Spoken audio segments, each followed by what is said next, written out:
Hey, this is Carlton. Would like to tell everyone that showed up to testify yesterday, or this was actually on the 30th of January, 2024.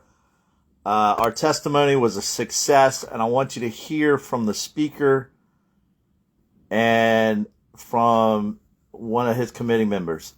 All right, so this is Speaker Tommy Pope, and of course he's a Republican and she's Democrat, and I'm so excited because, listen, they're going to report back that we need to investigate guardians and family court. Here we go. Thank y'all again for the work and the time you put in. Our deadline's tomorrow, and I'm a fan. I know legislative time sometimes doesn't work like real people time, but I wanted, and Weston wanted us to get it in a timely fashion to the speaker. So with y'all's help, staff's help tonight, we will get that done. And so I wanted to point that out. The second is, and particularly this goes as to a lot in Ms. Cobb-Hunter testimony we heard yesterday with the family court issues. If you look at the three things, how can the General Assembly approve constitutionally required process? How can we enhance the practice of being a judge and enhance the public's confidence? And as we examine the judicial system, pay attention to the magistrate. But what we learned yesterday is there probably is a hard look needs to happen in family court, with guardian ad litems and just a number of things going on in the family court. And so, what I'm calling an addendum or PS or footnote, Mr. Newton said, I think we would include that, but you don't see it as one of the 16 just because it was a little, it came up kind of at the end of the day. Yesterday is when we really start seeing it. And so I think we'll bring that to the speaker's attention, but that's the reason it's not incorporated. It's not that it wasn't important from what we learned. Matter of fact, I think it's a much bigger issue than many of us realized before we heard testimony yesterday. So with that being said, I think we just open it up for members, and whoever would like to begin, just let us know. Ms. Cobb-Hunter.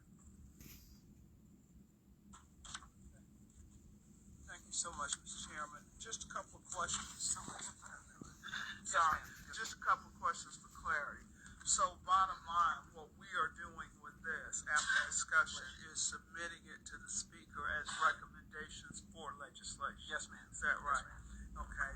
The other part, even though it would be an addendum, I really would like us to figure out how we add emphasis to amplify the conversation from yesterday about guardian ad litem and family court judges, because they are a part of the system, and I had absolutely no idea that guardian ad litems were collecting the kind of fees that they are, and I have no idea where it goes because we fund the operations of those offices.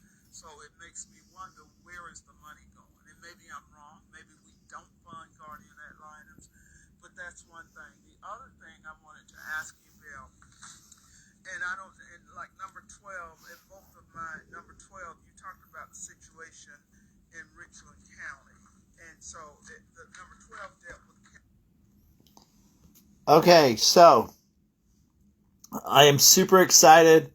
Thank everyone for testifying, and we have got the ball rolling. We have started the snowball rolling down the mountain. And this is a bipartisan effort. That's a Democrat that was shocked. That's the speaker or the chairman that was shocked. So, super excited. All right, see ya.